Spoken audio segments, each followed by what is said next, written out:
¿Qué tal están? Aquí nos tienen. Seguimos sin presidente del gobierno. Pero al menos ya sabemos una cosa más. Esto parece como una novela de suspense, cada vez como una novela de Agatha Christie, se van descubriendo más cosas. Lo que hemos descubierto es que la campaña electoral prácticamente ya ha comenzado, en el debate de no investidura que tuvo lugar en el Congreso.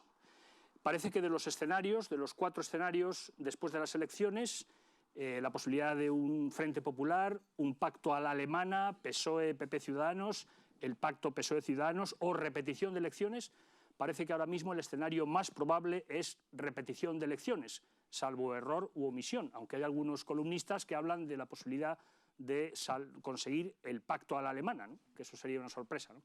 Bien, porque lo que hemos visto en el Congreso es que muchos de los políticos se dedicaban a comenzar la campaña electoral. También hemos visto en el debate de no investidura que no hay líderes. No hay líderes. Lo que hay son algunos cadáveres políticos, como Sánchez, algunos fantasmas galaicos, ¿no? Una especie de almas en pena, que lo único que les queda es la ironía, como Rajoy, o algunos dinosaurios del Jurásico marxista, violentos y agresivos, pero no hay líderes. La sensación que hay es que no hay líderes. Y todavía hay menos líderes en la derecha. Nosotros aquí, en Hazte Oír, en Actual, en estos encuentros, solemos hablar de que la izquierda ha sido mucho más espabilada que la derecha, que le ha comido la tostada al centro derecha, a ese espectro liberal conservador de la sociedad, y que ha conseguido alguien como Pablo Iglesias, que hace solo 4 años era un perfecto desconocido, que se haya pedido ya la vicepresidencia del gobierno. Por eso, en este encuentro de hoy nos preguntamos, ¿dónde está el Pablo Iglesias de la derecha? El equivalente al Pablo Iglesias, pero en la derecha. Pablo Iglesias es un auténtico fenómeno político y sociológico, con el que no estamos de acuerdo, pero hay que reconocer que es un fenómeno. ¿Por qué? Porque tiene ideas claras, sabe lo que quiere, carece de complejos, es audaz, maneja los medios de comunicación y las redes sociales, y es maquiavélico. Bueno, pues ¿por qué no hay un líder en la derecha que tenga ideas claras, que maneje los medios, que sea audaz, que no tenga complejos, hay los complejos, y que sea maquiavélico, pero no al servicio de, no sé, de Teherán o de Caracas, sino al servicio del bien común, de la libertad y de España? Para hablar de este tema, ¿dónde está el Pablo Iglesias de la derecha? Si es que hay un Pablo Iglesias en la derecha, ¿cómo se forja un líder? ¿Qué haría falta para que surgiera un líder así? Contamos con un plantel verdaderamente estupendo de expertos salidos, la mayoría de ellos no de los partidos, sino de movimientos, think tanks de la universidad, como ahora veremos, pero que conocen muy bien la realidad política porque la han estudiado. Y lo que estamos viendo es que cada vez hay más movimientos de este tipo. Mi querida España, Queremos, Principios, Civismo, la Red Florida Blanca, etcétera, etcétera, que están como esperando para salir en la meta de salida e intentar hacer algo en política. Aunque, bueno, vamos a ver qué es lo que pasa en las próximas semanas. Tenemos con nosotros a José Ruiz Vicioso, que es licenciado en Derecho y en Políticas y es máster en Historia, ¿no?, en la Universidad de Exeter, y es uno de los fundadores de la Red Florida Blanca, que es un think tank liberal conservador que pretende regenerar la democracia. La verdad es que es una pretensión muy valiente y muy difícil regenerar la democracia, pero parece que, bueno, la gran líder de Red Florida Blanca es Isabel Benjumea, que ha estado aquí en alguno de estos encuentros, y parece que su intención inicial es intentar cambiar las cosas, pero desde dentro del PP. Y ahí viene la primera pregunta. Pero cambiar las cosas de dentro del PP, ¿eso qué significa? ¿Eso es endodoncia? O quiero decir, porque en el PP el problema es que hay un aparato muy cerrado, una guardia de corps alrededor de Rajoy, y no debe ser fácil. Así es, buenas tardes, muchas gracias por haber invitado a Florida Blanca a este debate. Nosotros nacimos hace poco más de un año con una doble intención. Por un lado, hacer difusión y pedagogía del ideario liberal conservador, que nos parece que son las buenas ideas y las ideas que dan pie a las mejores políticas y también para España. Y por otro, la renovación del centro-derecha. Y creemos que esa renovación del centro-derecha, no de toda la democracia en su conjunto, sino contribuir a la regeneración a través del centro-derecha, debe hacerse a través de los partidos políticos. Y nosotros creemos que el Partido Popular fue el principal partido del centro-derecha en España y queremos que lo vuelva a ser. Y por eso estamos dando la batalla de las ideas dentro del Partido Popular para provocar esa regeneración y esa renovación que permita ampliar otra vez su base, que todos los que se han ido vuelvan y que sea un partido de mayoría, con una vocación ganadora, mayoritaria. ¿Pero quién sería la alternativa? ¿Pablo Casado? Bueno, nosotros siempre decimos que no hay que fijarse tanto en las caras, sino en los proyectos. Lo importante primero es definir un proyecto y luego ver quién puede defenderlo. O sea, una cosa no puede ir sin la otra. También creemos que en el centro derecha, y aquí lo vamos a ver esta tarde, hay mucho talento. Es decir, no es una cuestión de que no haya gente que pudiera defender el proyecto, pero lo primero que hay que hacer es construirlo. Y en esa construcción veremos quién puede desarrollarlo, quién puede defenderlo con esa claridad de ideas de la que tú acabas de hablar, con esas convicciones, con esa falta de complejos, porque si creemos que las ideas liberal conservadoras son las mejores, pues tendremos que defenderlas, y de plantar cara a la izquierda y al populismo que en los últimos años ha avanzado tanto. Muy bien. Tenemos también con nosotros a Diego Sánchez de la Cruz, que es consultor, es director de la Fundación Civismo, es uno de estos think tanks de los que estábamos hablando, un think tank que lleva poco tiempo pero que es muy activo, que tiene redes internacionales, contactos internacionales, centrado en estudios económicos pero también políticos, ¿no? Un poco analizando la situación política y oteando un poco el futuro, ¿no? Para ver cómo se puede actuar en política, ¿no? Yo la pregunta que le quería hacer a Diego Sánchez de la Cruz, Civismo nace con la idea de aportar sus estudios, sus análisis a la política española. Entonces, un poco quería preguntarte cuál es un poco el objetivo de Civismo y luego también si para que haya un líder hace falta fuste intelectual. Lo digo porque vemos que la mayor parte de nuestros políticos tienen una categoría muy baja, ¿no? Quizá uno de los pocos que se salven sea el propio Pablo Iglesias, porque no estamos de acuerdo con él, pero por lo menos sabe algo, ha estudiado, sabe mucho de marxismo, ¿no? O sea, es una persona que tiene unos conocimientos relativamente profundos, aunque, en fin, son conocimientos errados, digamos, ¿no? ¿Qué pasa? Que no surge ningún político porque nadie de la universidad da un paso, etcétera. Esta es la pregunta. Bueno, lo primero, presentar Civismo, por supuesto, que tiene 5 años de trayectoria y la mayoría de quienes nos están viendo probablemente han escuchado alguna vez los informes que hacemos sobre, por ejemplo, el Día de la Liberación Fiscal, que es efectivamente el índice que nos muestra cuántos días del año trabajamos para pagarle a Hacienda y para cumplir con los impuestos que tenemos que pagar. Y bueno, ahí hemos posicionado muy bien un informe que esencialmente lo que nos viene a decir es que casi la mitad de lo que ganamos se nos va en impuestos de una manera directa o indirecta. Tenemos ahora mismo unos 800 impactos anuales en medios de comunicación. Estamos en 70 medios de comunicación a lo largo del año, a nivel nacional, regional, audiovisual, por escrito, y tenemos un alcance de más de 200 millones de impactos al año. O sea que estamos muy centrados en seguir comunicando cuáles son las opciones que hay para la política española, comparar el desempeño de unas regiones con las otras, comparar el desempeño de unas políticas con las otras, y hemos estado a la vanguardia de la promoción, por ejemplo, de las rebajas de impuestos que ha habido en regiones como Madrid y también promoviendo las rebajas de impuestos que se han aprobado por fin en España en los últimos años y que son insuficientes pero también que son necesarias. Entonces, desde esa perspectiva que nos da los 5 años de trabajo de civismo, toda esa presencia en los medios y demás, lo que queremos hacer es efectivamente llegar a más gente. Pues ahora hay una expresión muy coloquial, ¿no? Pero efectivamente queremos controlar lo que es ese espacio de generación de propuestas para su aprobación y para su desarrollo en política.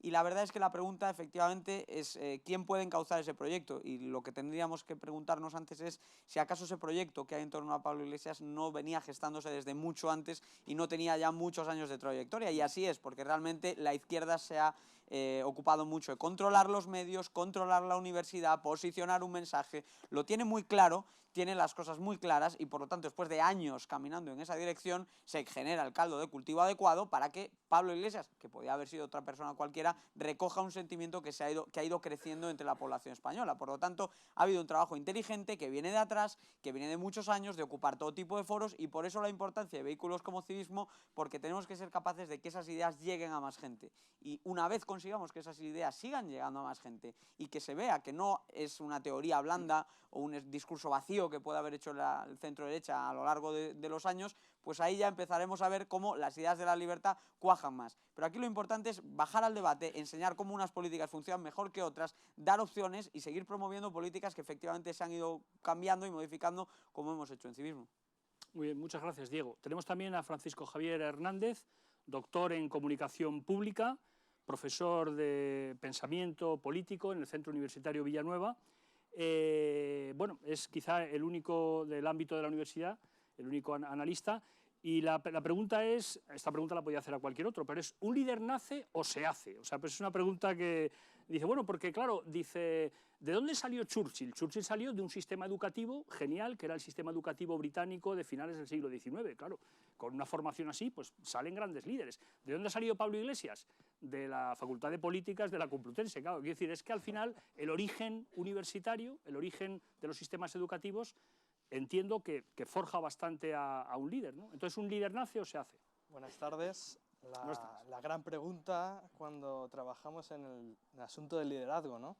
¿De dónde salen los líderes? ¿De la universidad? Ojalá, pero es difícil, ¿eh?, que salgan de la universidad. ¿De las plataformas sociales? Es muy probable. En política, en los partidos políticos. En los partidos políticos. ¿Por qué? Porque los partidos políticos tienen una cosa esencial, básica para todo liderazgo político, y es poder. Poder. Poder de organizar, poder de decidir, poder de dar cargos a sus afiliados, a sus fieles simpatizantes, que les van a ayudar a conquistar más cotas de poder. Por lo tanto, en política un líder se hace, y se hace cada vez más inteligentemente. Por eso tenemos marketing político, por eso trabajamos el ámbito de las ideas, ¿no? Los partidos políticos tienen una base muy estudiada de pensamiento para llegar a un público determinado, ¿no? ¿De dónde salen los partidos políticos? Salen de grupos, Florida Blanca, Civismo, las mareas, lo estamos viendo, pero necesitan una estructura. Sin una estructura no se puede construir un líder, no se puede construir un líder. Recientemente veíamos todos unas declaraciones de Mariano Rajoy en Antena 3 que se autodefinía como un activo para el Partido Popular.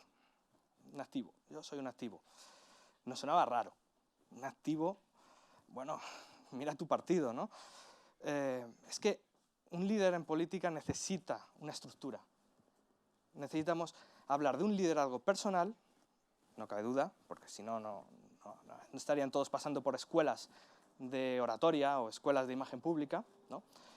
Pero también necesitamos un liderazgo organizacional, en política sobre todo, porque necesitamos trabajar el poder. Y eso necesita una estructura económica, de ideas, de influencias. Y esa estructura es la que tiene que analizar el contexto político, el contexto en el que estamos ahora mismo, el contexto político, definir su sector, y trabajar en esa línea. Eso lo ha hecho Pablo Iglesias. Y eso no se está haciendo en la derecha. No se está haciendo. También de partidos políticos. De estructuras. Muy bien, muchas gracias. Santiago Rivas es portavoz de España Generosa. Qué nombre tan bonito, España Generosa, ¿no? Tan estimulante, ¿no?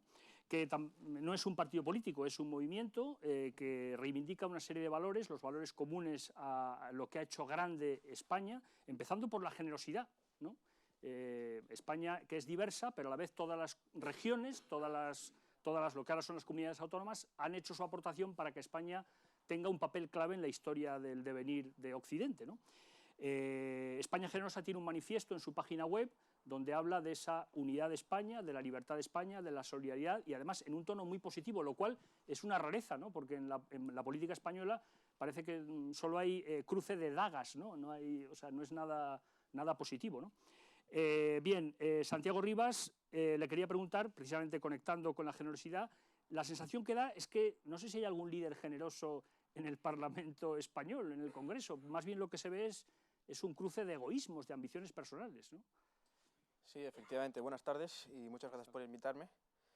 Yo creo que lo que ha definido a España es la generosidad durante toda la historia, pero que sigue estando inerte en todas las personas, en el corazón de todas las personas. Por eso España es el primer país en donantes de órganos, es el primer país que cuando hay una catástrofe mundial fuera van los españoles ahí a ayudar. Entonces es algo que tenemos dentro, pero que nuestros políticos no ejercitan. los casos de corrupción, tenemos el gran egoísmo que es el nacionalismo ahora mismo, donde falta esa generosidad. Me has dicho que tenemos un tono muy positivo, ¿no? Al final, España es un proyecto común que tenemos que entrar todos, que todos compartimos. Y si no estamos todos dentro de él, pues al final España no será un gran país, una gran nación, en el cual los políticos sean líderes. Y ese liderazgo se define en servir a los demás, ni más ni menos. No se define en servirse a sí mismo, en ganar más dinero, en conseguir poder, sino que se define en servir a los demás. Y de ahí la pregunta de que si puede haber un Pablo Iglesias de derechas, puede haberlo. ¿Es complicado? Sí. ¿Por qué? Porque Pablo Iglesias no ha nacido, como han dicho ya, no ha nacido Podemos de repente y luego ha estado Pablo Iglesias, sino que año tras año es un proyecto que llevan durante décadas trabajando día a día y sirviendo. Nadie de derechas, lo hemos visto en una asociación de vecinos, intentando impedir un desahucio, intentando solucionar los problemas personales de cada persona. Que eso es al final, a la gente, la política nacional, realmente yo creo que le importa, pero lo que le importa es tener para comer, poder mantener a sus hijos, y eso es lo que ha trabajado la izquierda, y es lo que no hemos trabajado nosotros. Por eso esa generosidad para que a nadie le falte de nada y pueda el bien común extenderse a toda la sociedad. Muy bien, pues muchas gracias. Eduardo Molins es economista, socio fundador del Club de los Viernes. Bueno, hoy es jueves, pero él es socio fundador del Club de los Viernes. Lo primero, ¿qué es el Club de los Viernes? Porque alguien puede pensar que es una novela, no sé, de Rosa, ¿no? De hecho, creo que hay una novela que se llama El Club de los Viernes. Si entran en Google verán que hay una novela. Bueno, pues eso no es el Club de los Viernes, que es lo que nos va a explicar Eduardo. Efectivamente, pues el Club de los Viernes es una asociación que también ha nacido pues hace un año, pues justo igual que Florida Blanca, que lo que tiene son pues 3 ideas muy sencillitas, que son la defensa de la propiedad privada, la reducción del Estado y la defensa de las libertades civiles. ¿Esto qué pretende ser también? Bueno, nosotros no nos queremos definir como un think tank, tanto como un act tank o digamos como una asociación de acción. Es decir, ya tenemos muchos think tanks, ya hay mucha gente pensando, pero poca actuando en defensa pues, del liberalismo. Nosotros somos una asociación apartidista, tenemos miembros de muchos partidos diferentes, pero que todos tienen en común una idea, que es el liberalismo, la libertad. ¿Y cómo detectamos que la libertad está siendo atacada? Pues por el engordamiento absoluto, desaforado, pues, del Estado, de la regulación estatal, de los impuestos, que como bien dice Diego, pues, nos come la mitad de nuestro trabajo, y lo que nosotros queremos hacer es, bueno, pues iniciativas para dar a conocer que hay otra alternativa. Hay una alternativa a la socialdemocracia, y esa alternativa es la libertad. Lo que pasa es que me temo que luchar contra la socialdemocracia es muy difícil, porque en toda Europa parece que es una pura socialdemocracia, ¿no? Dificilísimo. Somos pues eso, por eso siempre decimos que hacemos liberalismo de trinchera. Estamos con el pie en la pared porque ya no podemos ir más para atrás, lo que son las ideas liberales. Sí, es verdad, es muy difícil, pero al final las ideas que funcionan son las ideas de la libertad. El liberalismo genera prosperidad y genera riqueza. Y eso, digamos, la socialdemocracia se empeña mucho en repartir, no en crear, en repartir.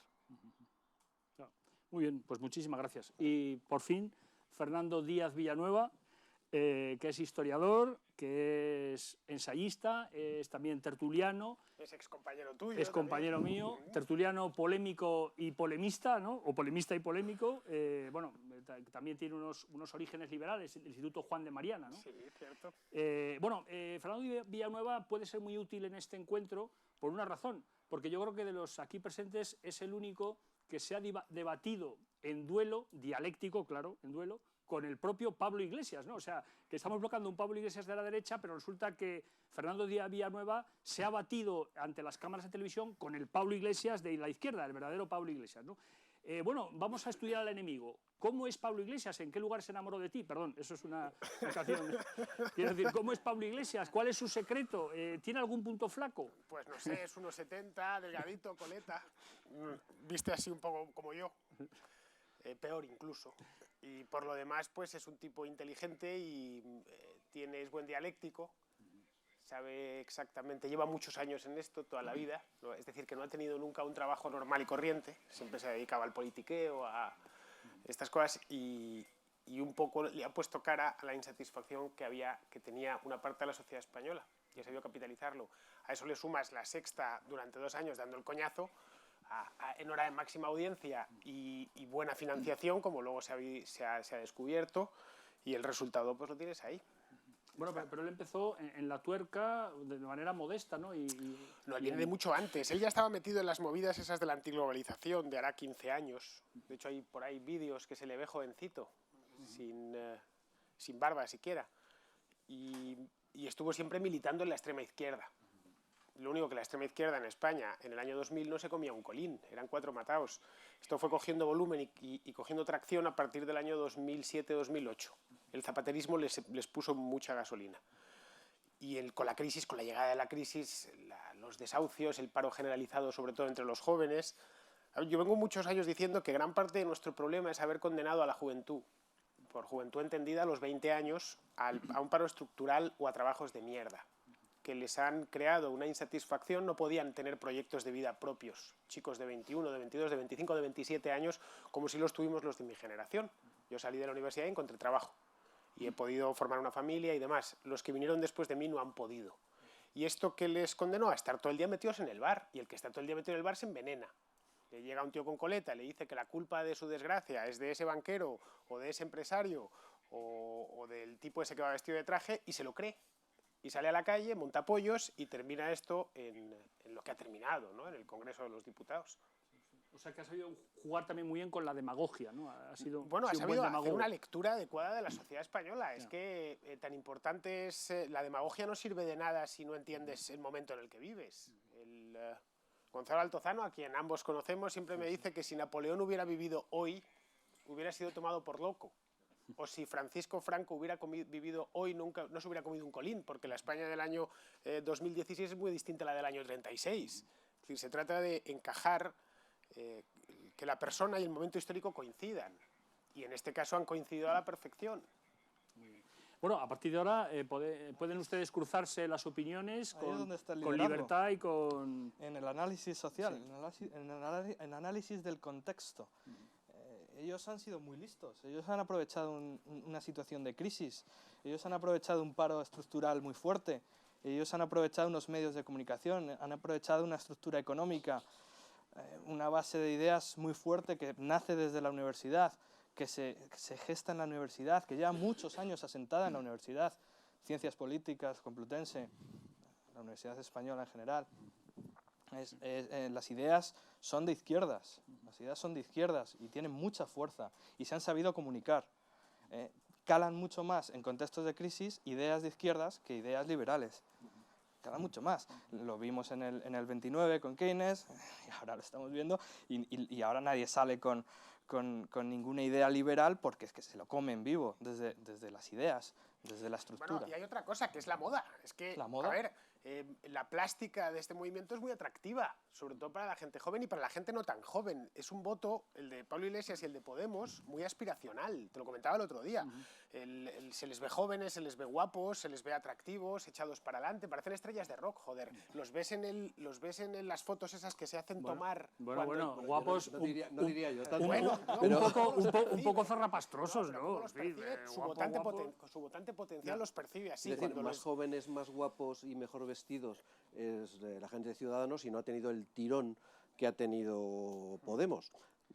Es verdad que con la tibieza de ideas... Pero han casado mejor con la época, insisto. Sí. Pero yo creo que ahí no está tanto en la estética como en el carácter populista que tiene Podemos, porque no solo Podemos es el resultado de una crisis económica gravísima, la peor desde los años 30, etcétera, aunque Podemos como movimiento ideológico sea resultado del zapaterismo, sino que es que la ola de populismo es europea y es hasta mundial. Lo vamos a ver ahora con Trump en Estados Unidos. Es decir, todos los países tienen ahora líderes populistas que han surgido en los últimos años y Pablo Iglesias es el mejor ejemplo de eso en España, con un caso de populismo de izquierdas.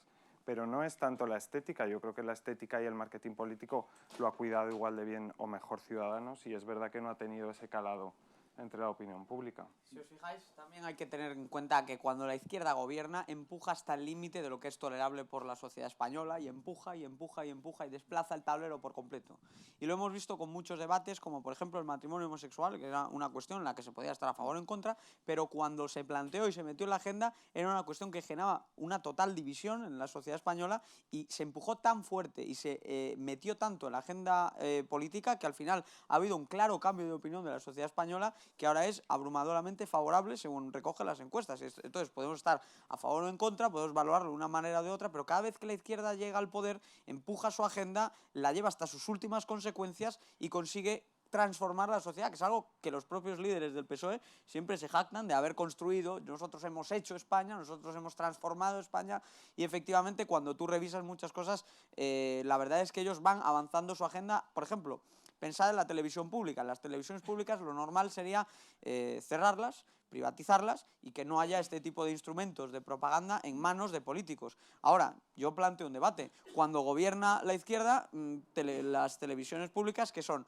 un vehículo de propaganda de la izquierda, lo cual demuestra inteligencia de la izquierda, sabiendo que tiene medios de propaganda y de difusión bajo su control, de saberlo ejercitar con todas las de la ley. ¿Y qué ocurre cuando gobierna la derecha? Pues que el cambio es prácticamente imperceptible, y que efectivamente los canales públicos que están bajo el control de la derecha, en este caso a nivel nacional, siguen siendo canales, pues eso, de centro-izquierda, los cuales pues cualquier día de buenas a primeras, si estás muy aburrido y no te puedes dormir, enciendes la 2 y tienes un documental anticapitalista de Naomi Klein a las 2 de la mañana. Entonces, la izquierda siempre ejerce el poder sin ningún tipo de complejo, y empuja además las ideas hasta sus últimas consecuencias. Entonces, si su programa es de mínimos, al final intenta hacer una acción de máximos, y muchas cosas de las que hizo Zapatero se le achacó que no estaban en el programa electoral. La memoria histórica no estaba en el programa electoral, y podemos estar a favor o en contra. Repito, no es una cuestión de que nos posicionemos, es una cuestión de que nos demos cuenta de que con muchos de los grandes asuntos del zapaterismo ni siquiera se vendió al electorado,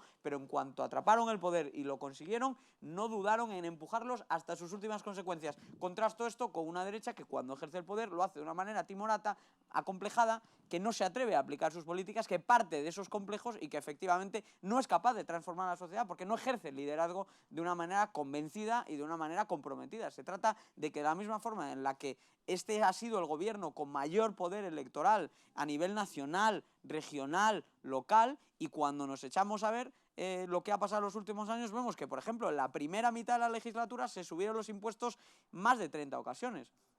Y cuando nosotros hablamos, ¿cuál era el fuerte del PP? El fuerte del PP ha sido siempre lo económico, ¿no? El PSOE lo social y el PP lo económico, es lo que te decía cualquier alma cándida por la calle. Y cuando hablabas de lo económico y te bajabas a lo que se refería a la gente, el argumento central siempre era decir, con el PP te bajan los impuestos y se genera empleo, y ese era un argumento para votar al PP. Pues hombre, en la medida en la que han subido los impuestos 30 veces en la primera parte de la legislatura, se han cargado una parte importante de su discurso. Lo han empezado a rectificar después, pero ya te digo yo que cuando el IVA está al 21% y estaba al 18% al principio de la legislatura, ya puede retocar un poco el IRPF, que no es suficiente. ¿Qué pasa con la derecha? Que la derecha tiene miedo. No sé, Santiago, por ejemplo, tú que hablas del rico legado de la España generosa, o sea, es decir, el legado de la derecha es muy rico, el legado intelectual, el legado económico, el legado humano, el legado histórico, ¿no? Digo, bueno, pero ¿por qué la derecha tiene miedo cuando el pasado de España es esplendoroso, ¿no? Yo no creo que tenga tanto como miedo, sino más bien pasividad. Es decir, cuando vas por ahí, la gente de derecha, pues al final los clichés que pone la izquierda pues son reales. O sea, la derecha no es que sea gente rica, pero tiene las necesidades cubiertas. Entonces, mientras tiene las necesidades cubiertas, lo demás le importa menos. Cuando una persona de izquierdas, si no es de izquierdas o es un poco de izquierdas, tiene una necesidad, está ahí el de Podemos, está ahí el nacionalista, es el que está ahí apoyándole. Que a lo mejor le da lo mismo su causa, pero le ayuda. Y cuando van a desahuciar a una señora, a una madre de familia, yo no he visto a nadie de derechas allí ponerse delante de la policía para que no la desahucien. Pero ahí estaban los de Podemos y estaba la izquierda. Esas son las necesidades que cubre, que sean una verdad o una mentira, que luego llegan al poder y no lo solucionan. Pero están ahí solucionando problemas reales a personas reales. No están intentando luchar por las ideas que luego las llevan a cabo. cuando llegan al poder y lo hacen muy bien. Y como has dicho tú, las llevan hasta sus últimos extremos. Pero trabajan en la sociedad, están en la calle, huelen a la gente, o sea, no están por encima de ellos. Cuando hacen propaganda política, vemos los carteles de los grandes partidos en las farolas. De Podemos vemos 500 carteles en la calle, porque están en la calle trabajando, están junto a la persona que está pasándolo mal, junto a la persona que está pasando necesidades. Y eso es lo que realmente hace mover el corazón de la gente, para luego cambiar la mentalidad de una sociedad que es a la que hemos llegado ahora mismo. Entonces, ¿es tanto la batalla de las ideas? Por supuesto. Pero a una persona que van a desahuciarla le da igual que se aborten 300.000 niños al año, que Cataluña se vaya a independizar o que pase lo que pase. Lo que le importa es dar de comer a sus hijos, que tienen una casa y quiere que alguien se lo solucione. Y no hay nadie de la derecha que se lo haya solucionado. Seguramente se lo haya solucionado mucho mejor desde el poder, desde el gobierno, porque las condiciones económicas que haya puesto son mucho mejores. Pero no le ha dado una solución a corto plazo, que es lo que sí que hace la izquierda. ¿Que puede ser demagógico? Lo es. Pero está ahí, trabajando y trabajando. Y dedicando su tiempo y sus horas de trabajo ahí. O sea, que la que decide el voto es el bolsillo al final. No es el bolsillo, no es el bolsillo, sino la necesidad, ¿no? Cuando tienes una necesidad, pues quieres que alguien te la solucione. Y si no, es un tema muy complicado. O sea, quiere decir, a mí nunca me ha faltado de nada. Y tengo una vocación al servicio, o sea, que me gusta luchar por algo y por mis ideales. Pero la gente, mientras tenga para comer, tenga su coche, puede irse el fin de semana por ahí, lo demás le importa menos. ¿Que le molesta que haya 300.000 abortos? Le molesta muchísimo, pero si no le afecta realmente, le da igual. Hay un tema muy complicado que has tocado ahí medio, es el tema de vivir de la política o para la política. Eso es un tema histórico, además. Dices, los de izquierdas viven de la política, porque son políticos profesionales. Los de la derecha viven para la política. De vez en cuando, como tienen la vida solucionada, se meten en política. Por ahí no salen líderes políticos, claro, con esa mentalidad. Es muy difícil, porque uno está en la política, intenta pescar ahí lo que puede, ¿verdad? Sale la corrupción y se va a su empresa privada. En cambio, la gente de Podemos está comprometida, son políticos profesionales, salen de la universidad, están ahí. ¿Necesitamos más políticos profesionales? A ver si va a ser esa la cuestión. Cuando se está en España hablando de lo contrario, de el político para unos años y luego que se vaya. A ver si yo lo que necesito es que me arreglen los problemas políticos de mi país, políticos profesionales, y se les pague para ello, y estén ahí. Estoy de acuerdo con que tiene que haber políticos profesionales en cuanto a que la política es servicio. Y tiene que haber profesionales de servicio a la gente que estén ahí día a día intentando solucionar los problemas a los demás. ¿Consiguen ganar dinero? La política es servicio. La política es trinque. La política es que entenderlo así. Otra cosa es el Es vivir a costa de los demás demás, diciéndole a los demás lo que tienen que hacer. Es así desde que se inventó la política, desde el primer chamán de una tribu. Y la política es el mal. Entonces hay que reducirla a su mínima expresión. Ya está, porque un mal reducido a su mínima expresión hace muy poquito daño. Sois tan idealistas como los socialistas. ¿Pensáis realmente que es posible el político? Bueno, no es posible. Es posible el político con poco poder. Entonces las maldades que puede llevar a cabo son pequeñas. Pero esa idea de no, en cuanto lleguemos nosotros, que sí somos buenos, la cosa cambiará. Uno de los grandes dramas de España es que tiene un estado elefantiásico. Tienen el instrumento perfecto para que llegue un tío como Monedero y la arme. El instrumento ya se lo han dado enterito. De hecho, como llegan al poder ahora, con los impuestos de Montoro, les va a salir el dinero por las orejas. Y eso se lo han puesto los otros. Es decir, la cuestión no es si qué tipo de político tenemos. Todos van a ser malos porque en política todos los incentivos están puestos para saquear a los demás. No estoy de acuerdo. No, pero es un hecho. Yo te hablo con los... Tú estás hablando con una teoría de es un ejemplo que tenemos ahora mismo. Pues, Mayor Oreja, por ejemplo, o María San Gil, no creo que se hayan llenado los bolsillos. Uno, puntual, pero no, pues no es uno puntual, me has pedido un ejemplo y ya te he una dado gota uno. de agua dulce en un océano de agua salada. No por esa gota ha cambiado la naturaleza salada. Pero por eso estamos donde estamos, porque no hay políticos, realmente. Porque faltan políticos. Que los políticos son los que sirven a la sociedad. Y eso es lo que nos falta ahora mismo. Que la sociedad se sirve a sí misma. Hacer política acaban creyéndose que son gestores, claro, y que pueden gestionar alegremente cientos de miles de millones de euros. Y no es así. Es decir, un político no puede estar, como dicen, pegando carteles desde que tenía 16 años, nunca haber visto la realidad de, oye, es que hay que trabajar, hay que ir todos los días a las 8 a la oficina, hay que... Es decir, conocer un poco de qué es la realidad social. Y eso los políticos, evidentemente los que tenemos ahora, no han pasado por ahí. Estoy de acuerdo en eso, pero Pablo Iglesias no es nadie que haya vivido la política. Llega a ser decano de de la universidad. Es decir, Vamos a ver, Pablo Iglesias ha ejercido la política por todos los medios posibles, salvo el de diputado, que ahora ya lo ha conseguido. Pero estamos hablando de una persona que hace 15 años está en movilizaciones en los grupos antiglobalización y en esas trincheras, ¿no? Antes hablábamos de liberalismo de trinchera, pues esto era comunismo de trinchera. Claro que sí. El siguiente paso es enchufarte dentro de los centros educativos públicos a cargo del contribuyente y efectivamente con esa vidorra que se han pegado todos los líderes de poder. No ha habido ni uno que haya tenido un trabajo real. Han sido todos políticos profesionales. Si lo que nos falta precisamente es echar a todos esos políticos en general, porque tenemos demasiados, y están mal pagados, por cierto, además, o sea que de hecho debería haber muchos menos, mejor pagados y con mucho menos poder, como decía Fernando. Por resumirlo, Y luego está si la uno cuestión, tiene- mira, si Fernando, uno tiene- 2 segundos, y luego está la cuestión de que los últimos 5 años ya directamente ha entrado en política, de la manera más descarada. Si uno tiene cucarachas en casa, lo primero que busca es apartarles de la comida. Las cucarachas van a desaparecer. En el momento en que deje de haber migas por el suelo, desaparecen los bichos. Entiende la política como una profesión de bichos. El que quiere dedicarse a eso es un malvado. La buena gente nos dedicamos a servir a los demás a través de los negocios y de los contratos voluntarios.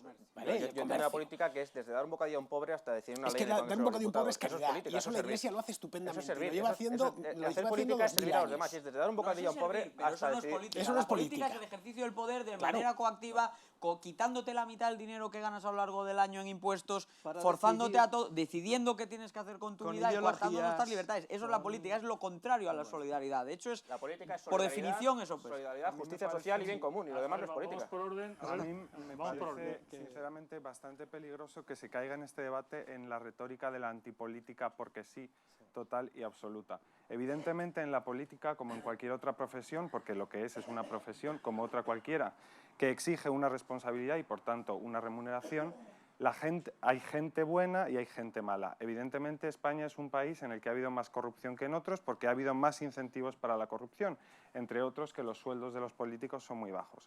Pero caer en que todos los políticos son malos o que la política en sí es mala me parece un reduccionismo que no es propio de un debate que pretenda ser elevado, sinceramente. O sea que no, hay políticos buenos, políticos Por malos, supuesto, pero como Fernando en Díaz cualquier Villanueva profesión. cree que todos son malos. Pero, Bueno, pero pues por eso estoy diciendo que me parece una simplificación propia de la retórica populista. Pues lo mismo. María San Gil, que fue una persona que se lo creía, mira cómo le sacaron. En mayor oreja llegó más lejos, llegó a ministro. Y estamos hablando de políticos españoles. Políticos en la historia y en otros países hay un montón de primer nivel, especialmente en momentos complicados para sus respectivos países. Un ejemplo, Churchill. Bueno, yo tengo mis preferencias. Bueno, pues yo voy a mirar Churchill siempre de tuvo ese unos lado. comportamientos en la Segunda Guerra Mundial Bien. bastante dudosos, atacó hasta a Francia y mató franceses, de eso nadie lo sabe, y evidentemente en la trayectoria política de todo el mundo hay luces y sombras. Lo que no se puede decir es que en sí ser político está mal o que la política en sí es mala, porque la política, tal y como están concebidas las sociedades, es necesaria. Entonces, no es ninguna solución decir que la política es mala, sino de cómo tenemos mejores políticos, entendiendo que esa es una posibilidad que existe y que hay mucha gente en España y fuera de España que se dedica a los demás, como dice él, a través de la política. Y a mí me parece que eso hemos caído estos años en una crítica excesiva que no le está haciendo ningún bien a la política, porque ahora nadie se quiere dedicar a la política por lo desprestigiada que está, entre otras cosas, con estas críticas. Pues creo que hay cola en las sedes, según hay elecciones, para trincar del presupuesto. Es decir, vamos a ver, te lo voy a explicar por si no lo habías entendido, que te veo un poquito idealista. La política es gestión de presupuestos. Esos presupuestos se construyen sobre el saqueo literal de los que producen. Ya nadie paga impuestos voluntariamente, porque se llaman impuestos, no voluntarios. O tú pagas los impuestos voluntariamente.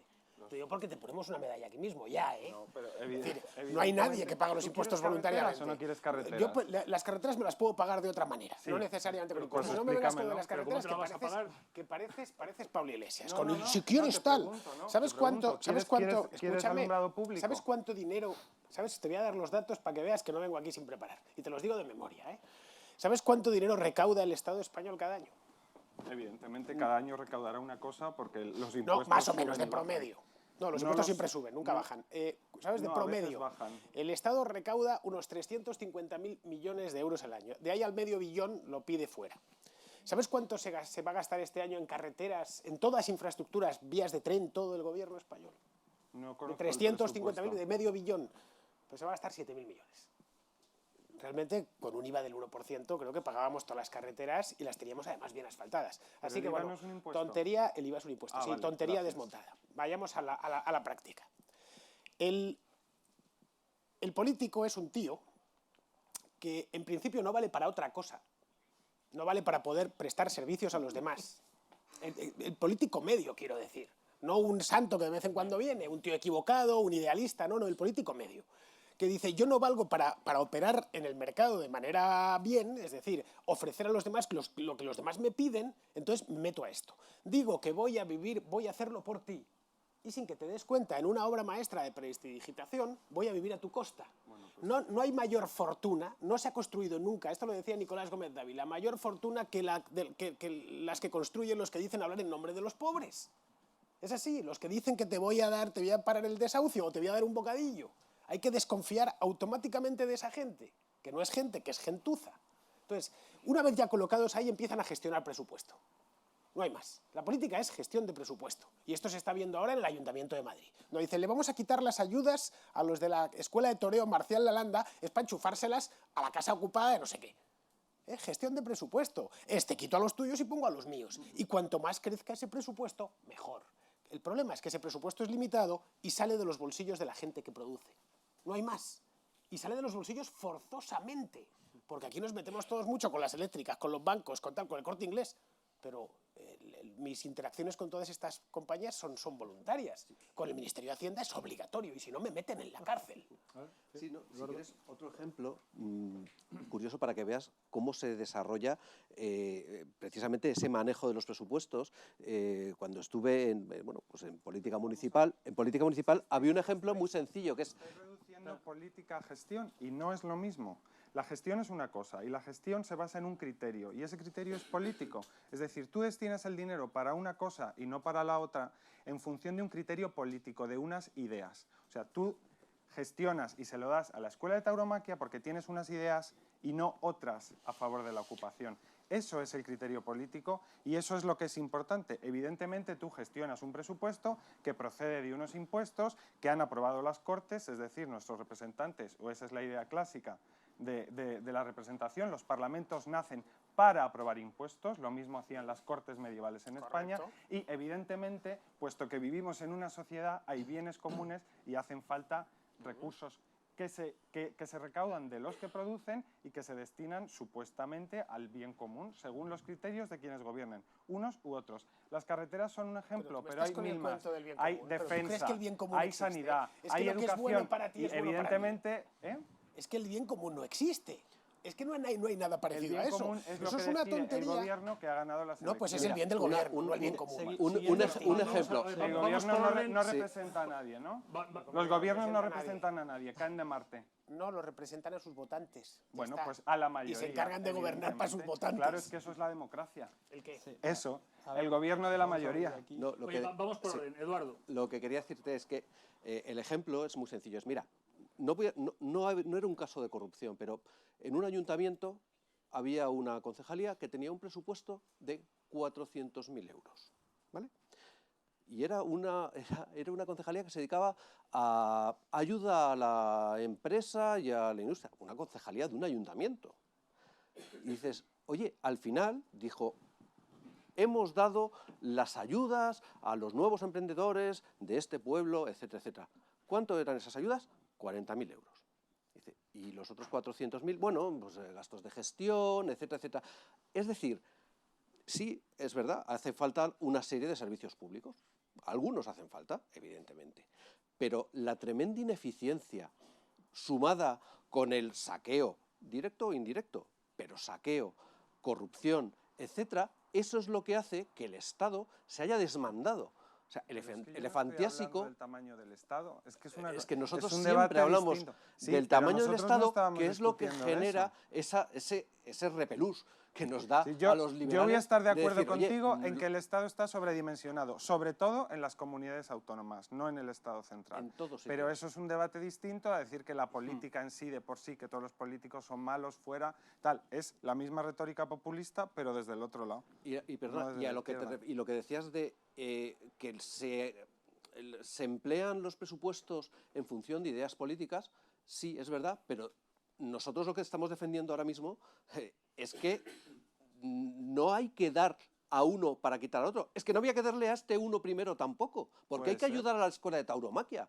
Bueno, muy bien. Pero ni al Patio Maravillas, eso ni a también nadie. es una posición política, no de gestión. El si hay Claro que dar sí. subvenciones o Claro no que sí. darlas. Y Esa es una resulta, opinión que política. ahora todo Y está esa es una mezclado decisión en el mismo política. magma socialdemócrata. Por favor, Diego, que tenía la palabra. Mientras, insisto, que la izquierda avanza su agenda de hacer crecer el Estado y, como decía Fernando, la derecha no es capaz de articular un discurso capaz de desmontar ese crecimiento insostenible de todas las estructuras de poder que nos controlan, que no solamente nos dejan sin la mitad de nuestros ingresos anuales al trabajador medio. Le hablo al trabajador medio. Está dedicando la mitad de su sueldo y de su coste bruto para la empresa, lo está dedicando en cargas sociales, en impuestos y en obligaciones tributarias. Y mientras nosotros no tengamos claro, mientras la derecha no tenga claro que el saqueo fiscal está en el corazón de los instrumentos de dominación política que están generando en España, es que el debate se desplace continuamente hacia la izquierda, no vamos a poder articular en ninguno de los casos un discurso ganador.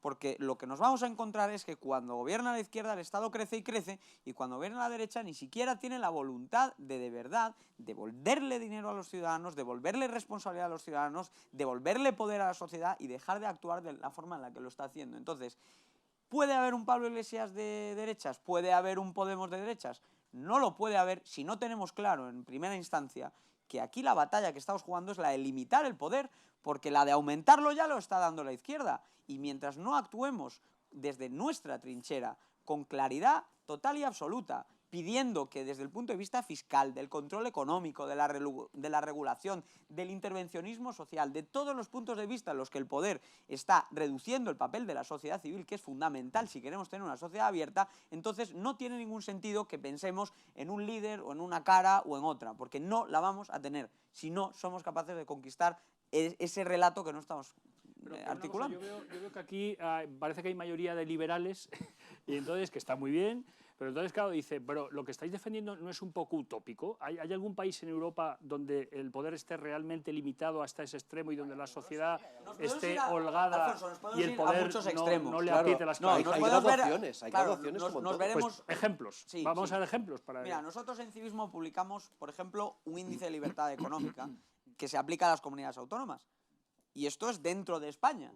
Y lo que destacamos siempre es que no es lo mismo País Vasco, Navarra, Madrid, que Andalucía, Extremadura o en los últimos años, desgraciadamente, Cataluña. Entonces, dentro de España, donde estamos, creo, todos de acuerdo en que hay que reducir el tamaño del Estado, hay matices y hay quienes lo han hecho mejor o menos mal y hay otros que lo han hecho mal y en eso estamos todos de acuerdo. Pero dentro de Europa, tenemos ejemplos dentro de países OCDE y de Unión Europea en los cuales se ha dado la batalla, por ejemplo, de eliminar el impuesto de sociedades y cobrarlo solamente al reparto de dividendos. Es que eso está en la Unión Europea. Tenemos países en la Unión Europea que cobran un 10% de impuestos de sociedades. Eso está en la Unión Europea. Tenemos países que están en el top 10 de economías más libres del mundo y no hablo de Hong Kong ni de Singapur. Te hablo de Canadá, te hablo de Australia, te hablo de Dinamarca, te hablo de países que están en nuestro entorno. Que, ojo, tienen evidentemente algunas cuestiones en las cuales tienen camino por andar. No podemos decir que queremos el sistema de pensiones de Chile mezclado con la libertad de elección de los servicios públicos de Suecia, no. Pero si analizamos país por país, tenemos países desarrollados, OCDE, que están en los primeros puestos de desarrollo económico, por ejemplo.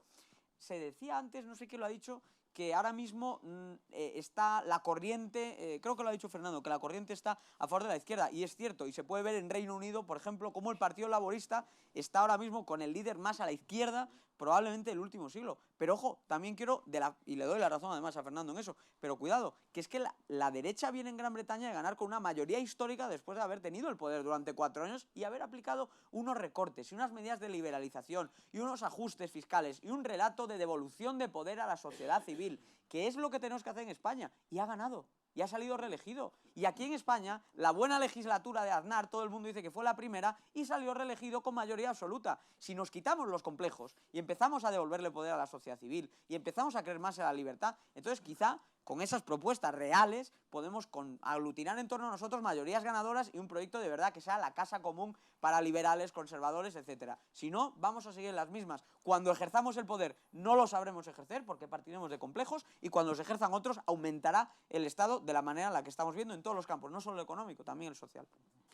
Ahora que lo has mencionado, a ver quién lo quiere contestar, ¿cuál creéis que es la reforma más importante para conseguir devolverle el poder al pueblo y quitarse un poco? O sea, has apuntado de manera muy acertada, José, el tema de las autonomías, ¿no? O sea, cómo el Estado autonómico parece que ahora mismo es el que chupa buena parte de los recursos del Estado, ¿no? Y se ha convertido al final en una rémora. Entonces, yo no sé cuál sería quizá, en vuestra opinión, la reforma más importante, si las listas abiertas, despolitización de la justicia, leyes educativas, meter mano, entre comillas, al Estado autonómico, ¿no? Que al final se ha convertido en una auténtica carga, ¿no? Y también una red clientelar muy poderosa para los partidos, las cajas de ahorros, etcétera, etcétera, etcétera. ¿Cuál creéis que es la reforma o las reformas más importantes para conseguir que la sociedad tenga más peso en lugar del Estado?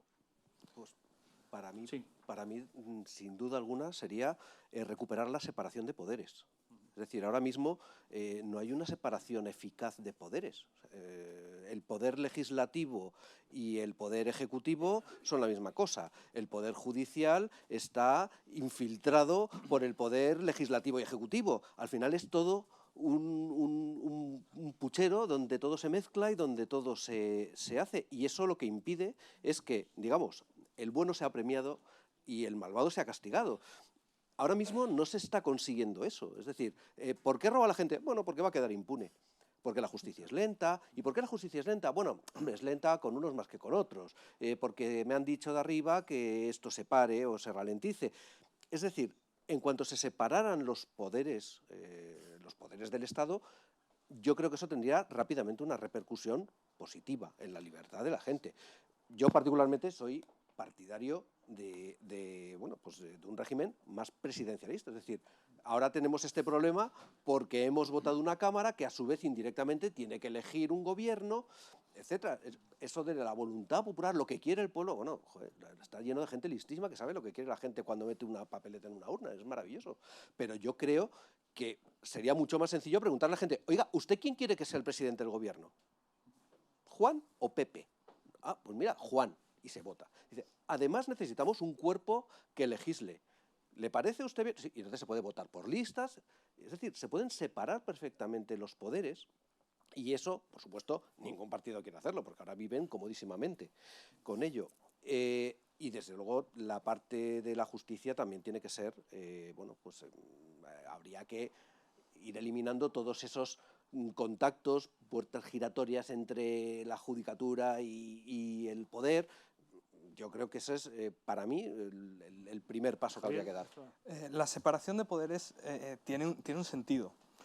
Tiene un sentido, pero la separación de poderes puede ser muy peligrosa si realmente la separamos totalmente. ¿Os imagináis a la judicatura totalmente encasillada, independiente absolutamente? Podríamos llegar a una dictadura de la judicatura. Podría llegar a Cataluña a independizarse. Si hay mayoría de jueces que digan, bueno, pues tienen derecho, a raíz de su estatut y su proceso, derecho a independizarse, porque sí, porque son catalanes y lo decimos nosotros. No, necesitamos un control del Parlamento. Los jueces tienen que interpretar las leyes que hace el poder legislativo. Claro. No se pueden inventar sus propias leyes. Estoy hablando del hipotético caso de que la judicatura estuviera totalmente independiente, cerrada, a cal y canto. No hay control del Parlamento, no hay control del Ejecutivo, nada. O al revés, un Ejecutivo sin control. Pero la separación de poderes también sirve, necesitamos, como bien sabes, para controlarse unos a otros. Incluso tenemos el cuarto poder, que también tiene que echarnos una mano en ello. Ahí estamos. Medios de comunicación.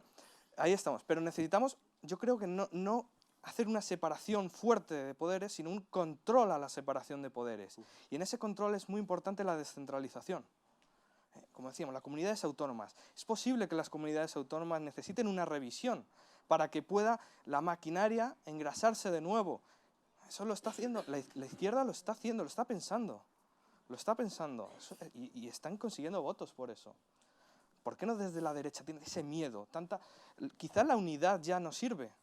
y hay que buscar un modelo más descentralizado, que apueste por esa separación de poderes desde el territorio o desde los diferentes grupos de presión, grupos sociales. Ese es uno de los pequeños problemas que tenemos, uy, la libertad, qué miedo. Ah, La libertad, qué miedo. La libertad da miedo. No, claro. pues no. La libertad implica responsabilidad. Evidentemente, yo creo en que la gente, tiene que hacerse responsable de sus actos. Y dices, ¿y si son completamente independientes? Bueno, pues son completamente independientes y por lo tanto completamente responsables. Y evidentemente no van a inventarse los jueces independientes unas leyes que ellos quieren, hipotéticamente. No pueden. Por eso, se controla. Fíjate, la pregunta que nos hacía Alfonso era una pregunta que yo creo que deberíamos haber sido capaces de responder con mayor facilidad. Es decir, si tenemos que elegir una sola reforma y no la tenemos tan clara, es que algo estamos haciendo mal, porque yo os aseguro que si ahora mismo le dejamos hacer un borrador a todo tipo de propuestas marxistas, comunistas, socialistas en España, probablemente el decálogo tardan 5 minutos en acordar 8 o 9 de los 10 puntos en el que van a incluir, y luego el 10º ahí se atascarán porque probablemente será cuestión territorial o algo inasumible. Pero de las 10 medidas seguro que 8 o 9 las tienen claras. Entonces, este es el problema que tiene realmente ahora mismo el debate de derechas, que no tenemos claro desde el campo liberal, desde el campo conservador, cómo llegar al encuadre y al encaje de unas ideas y sobre todo de un programa para actuar. Entonces, no estaría mal partir, por ejemplo, de cierto gradualismo, es decir, hay cuestiones como la liberalización de horarios comerciales que se han hecho en esta legislatura, que ha aumentado el empleo comercial y, sin embargo, nadie ha querido contarlo, nadie ha querido explicarlo, nadie ha sabido ponerse a la vanguardia de eso. Yo creo que es importante que sepamos encontrar esa casa común. Nosotros de civismo siempre lo que intentamos es llevar un mensaje moderado, pragmático, poder entrar en esos debates, porque o bajamos al terreno de explicar las cosas y nos olvidamos ya de algo tan abstracto como son las ideas, o por ejemplo, quizá estoy de acuerdo, por ejemplo, en el debate que tenéis sobre las limitaciones del poder, pero es que realmente, como comentabas antes desde España Generosa, también a la gente le hace falta llegar a fin de mes, propuestas pragmáticas que nosotros, por ejemplo, si calculamos cuánto nos cuesta el Estado de impuestos, es para precisamente que la gente sepa, oye, que la rebaja de impuestos, que los 70 euros que supuso la última rebaja de impuestos fueron buenos, pero desde luego muy insuficientes y que hace falta mucho más. Entonces, tenemos que darnos cuenta de que no tenemos las ideas tan claras como quizá pensábamos y que la mejor manera de hacerlo es de propuestas centradas, programáticas y claras, listas para aplicar mañana, porque yo os aseguro que la izquierda tiene listo para aplicar su programa mañana, y la única razón por la que no lo está haciendo es porque lo único que no ha sido encajar o quitarse los complejos, no lo sé, pero no ha sido capaz de encajar la cuestión territorial. El resto lo tienen clarísimo. Pues fíjate, yo no creo que sea falta de claridad, sino de que la derecha, como la izquierda, es un espacio plural donde hay diferentes familias, hay democristianos que tienen mayor conciencia social y se acercan más a la socialdemocracia, hay liberales clásicos, como vosotros en el Club de los Viernes, hay conservadores que hacen énfasis en valores como la nación o la tradición, y que haya debate no es malo. Tampoco se trata de elaborar un programa al estilo leninista, como ahora Podemos, en el que nadie pueda discutir un solo punto y con una jerarquía clarísima. Pues no, se trata de debatir, de enfrentar diferentes opiniones, de ver qué prioridades tiene cada uno y de llegar a un programa común de mínimos en el que la derecha pueda ponerse de acuerdo y que luego se vaya a aplicar. Esa es la clave, que luego se aplique. ¿Qué ha pasado en el último gobierno? Que según muchos votantes y exvotantes del Partido Popular, esas ideas que se supone iban en el programa electoral no se aplicaron. Pero a mí no me parece que en el espacio de la derecha falten ideas, al revés. Aquí se está viendo que hay ideas, lo que pasa es que son distintas. De lo que se trata es de debatirlas, de que haya una dialéctica y de que lleguemos a una síntesis y a un programa de mínimos común que luego pueda aplicarse. Fíjate que yo estaba diciendo, efectivamente, que tenemos que ponernos de acuerdo, porque hasta que nosotros no estemos de acuerdo, los otros sí lo están. Entonces, sí, el reto aquí es que estamos por detrás. Debate. Es que entonces funcionamos como el Partido Popular, o sea, donde nadie puede decir nada. Es decir, tiene que haber debate porque eso es la política y porque de eso se trata y surgen nuevos problemas que habrá que debatir. Insisto que no lo estás entendiendo en absoluto. Vamos a ver, a lo que yo me refiero es a que nosotros no hemos hecho ese debate mientras otros sí lo han hecho. Nosotros ahora mismo no somos capaces de poner encima de la mesa ese corpus común, ese programa de mínimos que efectivamente podemos llegar a través de debates. Entonces, es precisamente a través de debates hacia lo que llegamos hacia esa casa común, pero el problema es que ahora mismo llevamos años de retraso y por eso cuanto más, claro, falta debate y además de retraso, porque en el momento en el que nos pongamos a debatir llevamos años de retraso, años de silencio y... Pero Diego, eso también da un poco igual, porque si te fijas el programa del PP de 2011 no estaba mal del todo. Bueno, poco así socialistoide y tal, pero llegaron y hicieron lo contrario. Es decir, de nada sirve tener un programa. Lo que tienes que tener claro es las ideas sobre las que se construye ese programa. Es decir, lo primero que hicieron fue, así, para empezar, la primera en la frente, subir los impuestos. Cuando venían diciendo 4 años que los iban a bajar. Un año antes había sido la campaña aquella del no masiva, ¿no? Yo personalmente creo que las dos reformas, que realmente es una misma reforma entrelazada, yo soy de la opinión que la única soberanía real del individuo es la de tener dinero en el bolsillo, para no depender de otros. Y el dinero del bolsillo se consigue trabajando. No hay más. El principal drama que tiene el español medio es su dificultad para encontrar un empleo, para ganarse la vida honradamente. Luego, la primera y fundamental reforma es una reforma laboral real, que liberalice por completo. Igual que es libre la venta de pan, que sea libre la venta de fuerza de trabajo, que hoy no lo es. Está hiperregulada y está hiperrestringida. El resultado lo tenemos ahí, 5 millones de personas desempleadas o expuestas a la caridad del Estado, que es donde te llegan los Pablos Iglesias y dicen, no te preocupes que yo te voy a dar una renta básica, tal. Entonces esa es la primera. Considerar la fuerza de trabajo como lo que es, como una mercancía que puede ser puesta en el mercado y cuyo precio lo fija la ley de la oferta y la demanda y la negociación de los dos actores, nada más. Y eso, si no lo sumas y tienes que cruzarlo con una bajada de impuestos general y con la desaparición de algunas figuras impositivas que son directamente confiscatorias, como el IRPF. Es un impuesto sobre el trabajo inventado hace muy poquito, en España se empezó a aplicar en los años 70 y que debería desaparecer mañana, mejor que pasado. Que el español medio ingrese, se lleve al bolsillo para sus propios proyectos personales, individuales e intransferibles, el 95% de lo que produce, eso le da mucha autonomía. Además, frena en seco cualquier tipo de intento socialista por hacerse con el poder. En los países donde menos impuestos se pagan no solo son los más ricos, sino son los que están mejor blindados contra aventurillas serviles de tipo socialista. Me voy a Estados Unidos, me voy a Suiza, me voy a Liechtenstein, me voy a esos países felices que llaman paraísos fiscales porque son paraísos, caray, sin darnos cuenta que nosotros vivimos en un infierno.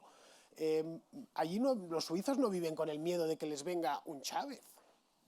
En Estados Unidos tampoco demasiado, no lo han tenido durante 200 y pico años, y es porque el americano medio tiene una cantidad de renta disponible mucho mayor y puede trabajar, no tiene miedo al desempleo. A veces no nos damos cuenta que en los países libres un 8% de desempleo es una emergencia nacional. Aquí un 8% de desempleo es lo que alcanzamos en el punto álgido de la burbuja. Entonces, esas dos reformas son, sin ellas, de hecho, no se puede avanzar a ningún lado. ¿Y qué pasa? Cuando gobierna, entre comillas, los nuestros, que esto es lo de todos al suelo, que los nuestros, lo que te hacen es que te suben más los impuestos. Tiene la oportunidad de hacer una reforma laboral en el momento dulce, que es cuando hay 6 millones de personas en el paro, y lo que te hacen es la cosa esta sorayesca que nos han hecho. Claro. Y a pesar de todo, con la mierdecita sorayesca se ha creado empleo. Imaginaos si lo liberalizan totalmente. Es que hoy no quedaba un solo desempleado en España. Y te llegaba Pablo Iglesias con la renta básica y le hacían la trompetilla. Bueno, pero una cosa, todo esto es muy bonito, pero es un poco entelequia, porque si ni siquiera el PP defiende la supresión del IRPF, o sea, quiero decir que no hay ni un solo partido ni una sola formación que lo defienda, ¿no? Entonces, ¿de qué estamos hablando? Al final, efectivamente, de ideas y de principios que permitan luego llegar a ese programa. Y entonces lo que estamos cuestionando aquí es que ahora mismo ni las ideas ni los principios eran sólidos, porque como decía Fernando, no se han aplicado, a pesar de que más o menos estaban puestas por papel, se ha hecho muchas veces lo contrario, y además que ahora mismo nos encontramos en una situación que es aún peor. Ahora mismo no tenemos claras las ideas porque se ha estado aplicando cosas al revés, luego se ha intentado rectificar en la segunda mitad de la legislatura y claro, se han reabierto debates que necesitamos tener, además, que creo que es en el fondo lo que estamos diciendo los dos. Y tenemos ese problema de las ideas, que no las tenemos claras. Y luego tenemos que redactar el programa para que lo que son un debate más general sobre el rol que tiene que jugar el poder en la sociedad y para lo que está o no está un gobierno, luego habrá que plasmarlo en ideas que puedan seducir a la gente, porque la renta básica es una forma de plasmar en un programa un anhelo previo, una idea previa, que es la de esclavizar, básicamente, al grueso de los españoles para que dependan de una manera directa de transferencias fiscales y que sean total y absolutamente vasallos del Estado, ya no solo pagando impuestos, porque el IRPF, en el caso de aplicarse a la renta básica y de todo el programa de Podemos, sería el 70%, como ya hemos publicado el informe en civismo, es decir, es imposible financiar, por decirlo de otra manera, y a eso habría que sumarle todo lo que eso conlleva. Pero insisto, están los principios y ya no los tenemos claros, y están en los programas, y sin los principios claros no vamos a redactar el programa. Pero por lo menos esta vez tenemos la oportunidad de reflexionar sobre los principios para que la próxima vez que se redacte el programa no tengamos los principios equivocados o dudosos, para que a la primera de cambio, que nos encontramos más facturas en un cajón de lo que esperábamos, cuando habíamos dicho que íbamos a bajar los impuestos, nos dedicamos a subirlos. Ese ha sido el talón de Aquiles. Si os fijáis, no es ninguna casualidad que la economía empieza a rebotar gracias a una reforma laboral y gracias a algunas rebajas de impuestos. Es precisamente lo que se esperaba del gobierno. Una reforma laboral profunda, que no se hizo tan profunda como se debía, y una rebaja de impuestos, que se empezó a hacer a partir del segundo tramo de la legislatura y que no fue suficientemente profunda. Bien, estamos acabando, nos quedan 3 minutos. Simplemente a ver si cada uno de los aquí presentes puede aportar, digamos, una última aportación, un último granito de arena, porque claro, todo esto es muy interesante lo que hemos hablado, pero resulta que ahora nos encontramos, como hemos dicho al principio, con una posible repetición de elecciones. Y en esa repetición de elecciones, ¿qué puede pasar? O sea, hay que decir que vamos a hablar ahora no de lo ideal, sino de lo real, los mimbres o los bueyes con los que tenemos que arar. ¿Qué puede pasar y qué opciones hay para que todas estas ideas tan bonitas y tan constructivas puedan materializarse? ¿Qué creéis que puede pasar? ¿Cuál es vuestra opinión? Yo creo que vamos a ir a nuevas elecciones. Me parece muy difícil que se alcance un pacto dado el debate de investidura que hemos tenido estos días pasados. Y lo que no tengo claro es lo que va a pasar. Evidentemente, todo el proceso del pacto entre PSOE y Ciudadanos va a tener consecuencias electorales, no sé si muy notables, pero bueno, creo que Ciudadanos puede bajar, creo que Sánchez se ha reforzado algo, al menos hacia adentro en su propio partido. Lo que no sé si la distribución de voto entre los bloques va a cambiar, entonces nos podemos encontrar con una situación parecida. Dependerá de la campaña y de lo que cada uno diga. Don Fernando. Pues pasará lo que decía el PSOE que pase, que es el arco parlamentario. Aquí hay ahora mismo 2 modelos de país enfrentados. Uno es la España del 78, con todas sus cosas buenas y sus cosas malas, la que tenemos, en una palabra, a la que parece que Ciudadanos y Partido Popular esta vez sí quieren someterla a algunas reformas y a algunas perfecciones, y en el otro lado tenemos los que quieren acabar con eso, el papelito del 78 que decía Pablo Iglesias, y quieren sustituirla por algo que todos más o menos tenemos en la cabeza, y sería algo entre Venezuela y Argentina, algo muy sudamericano, por supuesto cargándose la monarquía, por descontado, y que dentro de 5 o de 10 años pues tengamos un país distinto, necesariamente peor, bueno, lo mismo no es ni siquiera un país, son 4 o 5, y necesariamente peor, muy sometido a estados todopoderosos y en el que no se parezca en nada, vamos, a la España del 78, a la España de la que venimos. Y eso es lo que ahora mismo está en conflicto. ¿El PSOE de qué lado caerá? Pues por ahora está del lado del pacto con Ciudadanos, le dejaba del lado de los continuistas. Podría irse hacia el otro lado. Si hay unas nuevas elecciones, el que venga después de Pedro Sánchez, que ha quedado carbonizado literalmente en la sesión de investidura, pues no lo podemos saber, es una incógnita. De verdad, si lo supiese no me dedicaría a esto, me dedicaría a ser adivino profesional. Diego. Muy interesante lo que dice Fernando, porque realmente yo creo que se opina tanto sobre lo que está sucediendo que una de las posiciones, yo creo, más honestas y más humildes, en el fondo es decir que no sabes lo que va a pasar. Y porque efectivamente, al final, estas cuestiones dependen más de juegos de despachos y de cálculos de aritmética que se nos escapan muchas veces, pues yo creo que lo que nos podemos centrar desde aquí, eso sí, es en hacer una convocatoria, cada uno en la medida de nuestras posibilidades, cada uno desde las iniciativas que tenemos, desde la escritura, desde la docencia, desde las distintas plataformas que hay aquí representadas. Nosotros desde Civismo lo que queremos es que la gente reflexione sobre el rumbo que está llevando este país y que se sume a proyectos, el que más le apetezca, de cara a que esa derecha de la que estamos hablando, que la entendemos como una casa amplia en la cual tiene que tener una cabida esencial el discurso y las medidas y las propuestas de la libertad, que tenga futuro en España. Porque si no, efectivamente, a lo que nos enfrentamos es algo muy peligroso, que es una especie de ruleta rusa, en la cual te puedes quedar con una situación que nos ha dado una España democrática, una España que ha prosperado mucho y que luego se ha enfrentado a los deberes que no había hecho, o evidentemente despeñarnos. Y por eso lo más importante de todo esto, que es con lo que yo empezaba y quiero terminar con lo mismo, es que tenemos que basarnos en reforzarnos de convicciones, en quitarnos complejos y en poner propuestas para los debates que sirvan de algo, porque de lo contrario lo que vamos a seguir sumidos es en un juego en el que desgraciadamente el debate lo está marcando la izquierda, y cuanto más lo marque la izquierda, más se desplazará el tablero hacia su terreno. Yo quiero pensar en estos 2 meses porque tenemos un partido que sabe a lo que juega, que es Podemos. Tenemos un partido socialista destrozado, perdido. Tenemos un Partido Popular expectante y que con mucho debate interno, muchísimo debate interno. Ciudadanos ha llegado y está todavía contemplando el Congreso, pero hay que meter otro actor y se va a pronunciar pronto, que es la Unión Europea. Vamos a ver las presiones de la Unión Europea, cómo pueden decantar o hacer cambiar de opinión a algún partido de los 2 grandes históricos, socialista y Partido Popular. Santiago. Bueno, yo creo que hemos estado hablando mucho de el Estado, que elefante del Estado, de hay que gobernar a las instituciones, hay que gobernar a individuos, pero seguimos sin hablar de solucionar los problemas de las personas. Y mientras estemos en ese debate, no va a haber ni un Pablo Iglesias de derechas, ni va a haber algo que solucione y que esté ahí, porque no estamos pensando en las necesidades de la gente. No nos vamos a Vallecas y vemos lo que necesita esa madre de familia. Y mientras no veamos eso, estaremos hablando de IRPF, del IVA y de lo que queramos, pero no solucionaremos los problemas de la gente, que sí solucionan otros. Entonces no va a haber ninguna solución, nos estaremos dando de tortas porque a ver si es mejor quitar una comunidad autónoma u otra o quitarle una competencia u otra, pero no vamos a solucionar lo que es lo primordial de la gente, que son sus necesidades personales y básicas.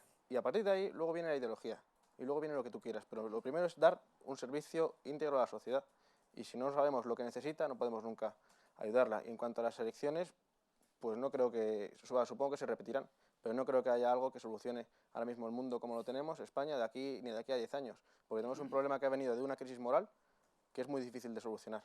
Y eso se empieza a solucionar por las personas, a trabajar con las personas y a trabajar en la intimidad de las personas para luego llegar a las esferas más altas y llegar a ser el Pablo Iglesias que solucione las cosas. Muy bien, Eduardo. Yo me gustaría contarte 2 cosas. Una, que es lo que deseo. Sí, muy brevemente. Una, que es lo que deseo es, yo, por mí, que haya otras elecciones, otros 2 meses de conversaciones, otros 6 meses de investidura. De verdad, estamos fantásticamente sin gobierno. Ahora mismo estamos divinamente. ¿O es que alguien ha notado algo? ¿Alguien ha notado algo?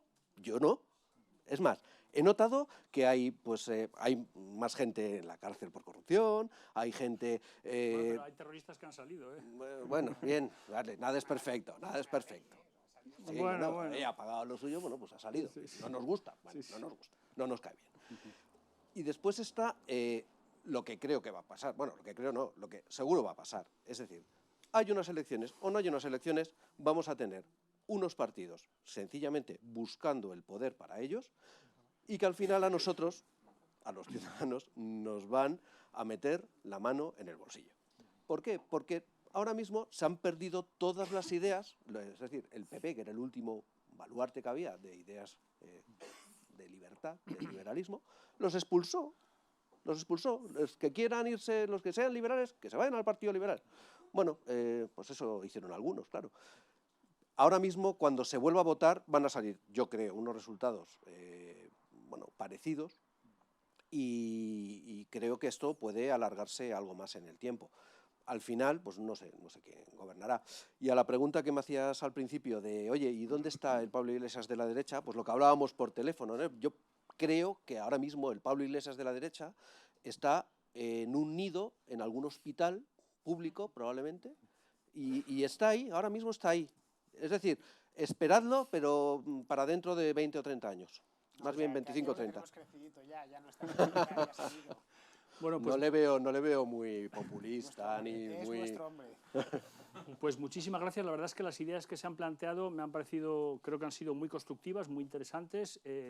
Hazte Oír es un vivero de ideas, o sea, además de ser una plataforma cívica, una ONG que lucha pues por temas fundamentales de una democracia, como son la familia, la vida y las libertades, e igual que Hazte Oír, el periódico que convoca estos encuentros actual, que es el periódico de la familia, de la vida y de las libertades. Muchas gracias. Hasta la próxima.